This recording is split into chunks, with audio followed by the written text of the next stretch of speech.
Hello students, my self मधु यादव और आज हम पढ़ने वाले हैं chapter class 8 CBSE biology crop production and management का नेक्स्ट लेक्चर। तो चलिए स्टार्ट करते हैं। तो लास्ट लेक्चर्स में हमने पढ़ा था क्रॉप प्रैक्टिसेस, और क्रॉप प्रैक्टिसेस की अगर बात करें तो यहाँ पर हमने बात की थी कि सबसे पहले इसमें होगा सोइल प्रिपरेशन। क्या होगा?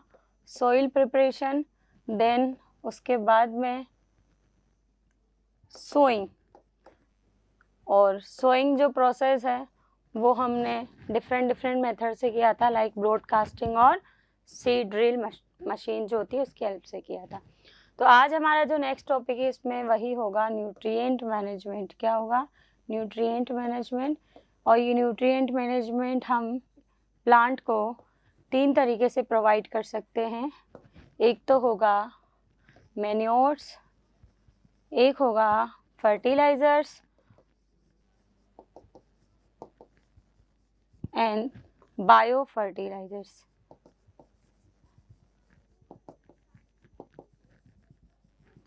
इस तरीके से हमें इस चैप्टर में आज इस टॉपिक पर, इस लेक्चर में हमें इस टॉपिक पर डिस्कस करना है। स्टार्ट करते हैं न्यूट्रिएंट मैनेजमेंट। अब न्यूट्रिएंट प्लांट को मिलेंगे कहाँ से? वैसे तो सोइल उसका सबसे क्या है, इम्पोर्टेंट रिजर्वायर। सब में सोइल में उसके सारे जो एलिमेंट्स हैं लगभग वो सारे उसके अंदर मिलते हैं, बाकी एयर और वाटर से वो ले लेता है। बट लगातार अगर यूज़ करेंगे तो सोइल के पास भी कमी हो जाएगी, तो हमें उसको पर्टिकुलर टाइम पर, ठीक है, क्या प्रोवाइड करना पड़ेगा? न्यूट्रिएंट्स। तो न्यूट्रिएंट्स जो होते हैं वैसे तो 40 एलिमेंट्स होते हैं प्लांट के एज जब हम टेस्ट करते हैं तब, बट 16 इसमें से क्या होते हैं? एसेंशियल होते हैं। कितने होते हैं? 16 एसेंशियल एलिमेंट्स होते हैं, या एसेंशियल प्लांट न्यूट्रिएंट्स या एलिमेंट्स, कुछ भी हम इन्हें कह सकते हैं। और इनके जो सोर्सेज हैं वो होंगे सोइल, सबसे ज़्यादा सोइल से ही मिलते हैं, एयर एंड वाटर। एयर से कौन मिलेगा? CO2 के फॉर्म में, कार्बन और ऑक्सीजन। वाटर, हाइड्रोजन H2O, ठीक है। बाकी nitrogen, phosphorus, potassium, calcium, magnesium, sulphur, iron, manganese, boron, zinc, copper, molybdenum और क्लोरीन, ये जो है इन्हें सॉइल से मिलेंगे। अगर आगे बात करें तो इन्हीं सभी न्यूट्रिएंट्स को 2 कैटेगरीज में डिवाइड किया गया है, मैक्रो न्यूट्रिएंट्स और माइक्रो न्यूट्रिएंट्स। तो जिस न्यूट्रिएंट की जितनी ज़्यादा ज़रूरत है, ज़्यादा प्लांट को रिक्वायरमेंट है, उसे हम क्या बोलेंगे? Macro nutrient. और जिसकी कम है उसे क्या बोलेंगे? Micro nutrient. ये इजीली डिटेक्टेबल हो सकते हैं ये, ठीक है। तो एसेंशियल एलिमेंट्स को ही कितनी कैटेगरी में डिवाइड किया गया है? 2 कैटेगरी में डिवाइड किया गया है, मैक्रो न्यूट्रिएंट या माइक्रो न्यूट्रिएंट। एग्जाम्पल की बात करें तो मैक्रो में कौन कौन हो जाएंगे? Carbon, hydrogen, oxygen, nitrogen, phosphorus, potassium, calcium, magnesium और सल्फर, ये सब होते हैं मैक्रो न्यूट्रिएंट। बाकी इसके अलावा जो बचे, iron Fe, manganese Mn, boron B, zinc Zn, copper Cu, molybdenum Mo और क्लोरीन एंड निकल। तो ये सारे क्या हो जाएंगे?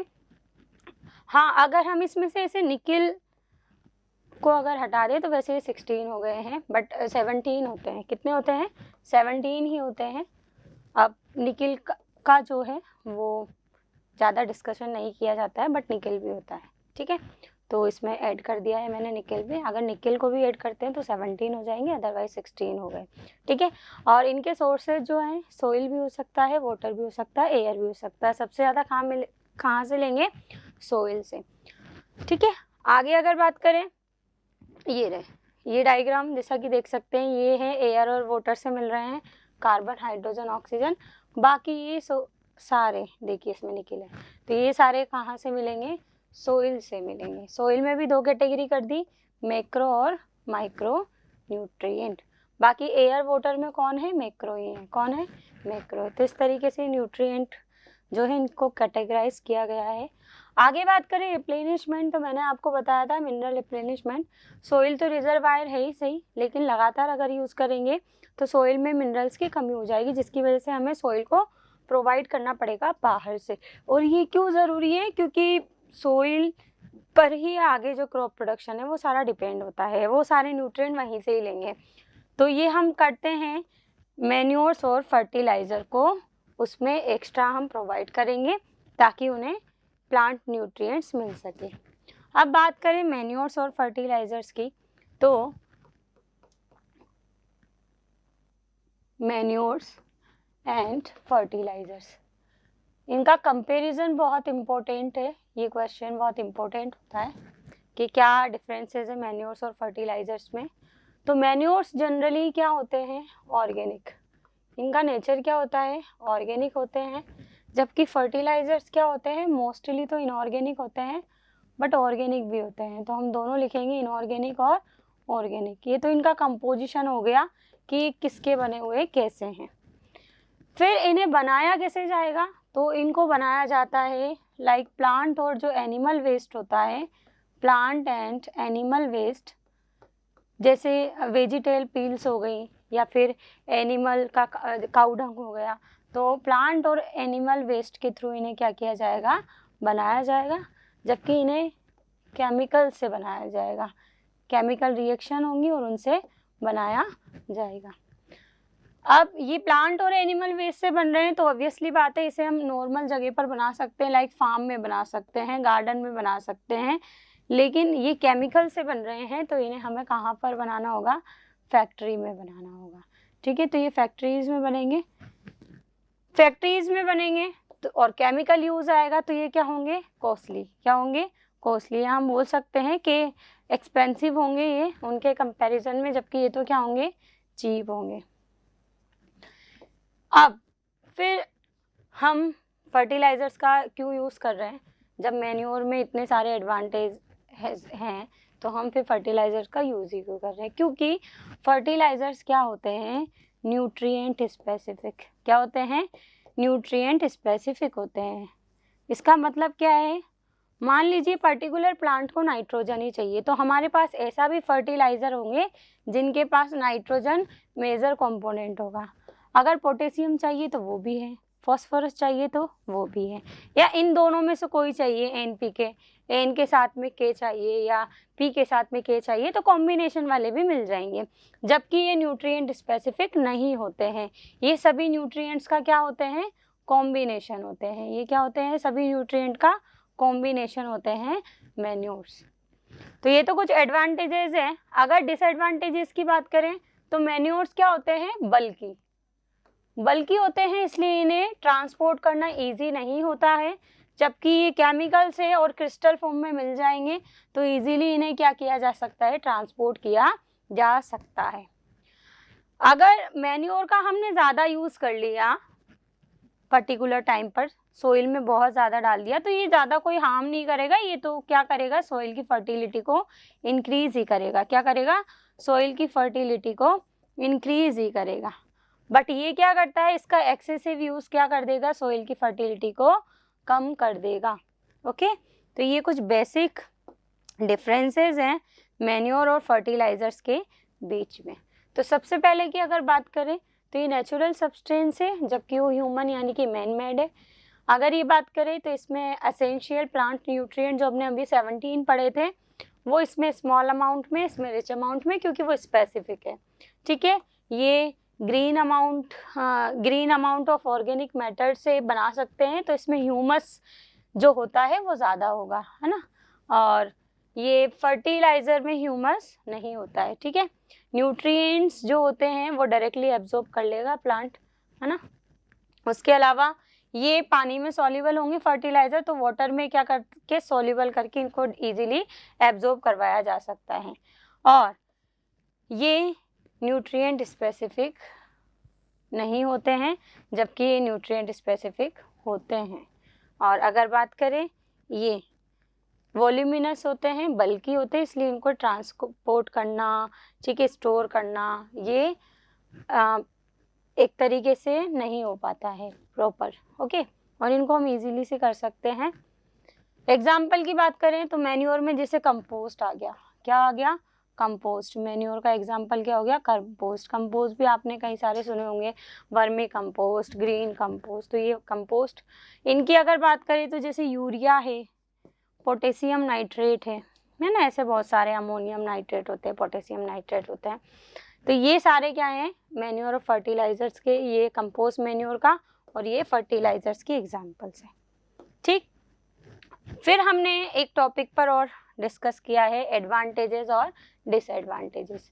तो इनकी कॉस्ट कम है मैन्योर की, ये इंक्रीज ही कर रहे हैं सॉइल की फर्टिलिटी को, सॉइल इरोजन को रिड्यूस कर रहे हैं, वाटर होल्डिंग कैपेसिटी को बढ़ा रहे हैं, और फ्रेंडली माइक्रोब्स को भी ऐड करेंगे उसके अंदर, और इनका क्या होगा, सॉइल पोरस हो जाएगी।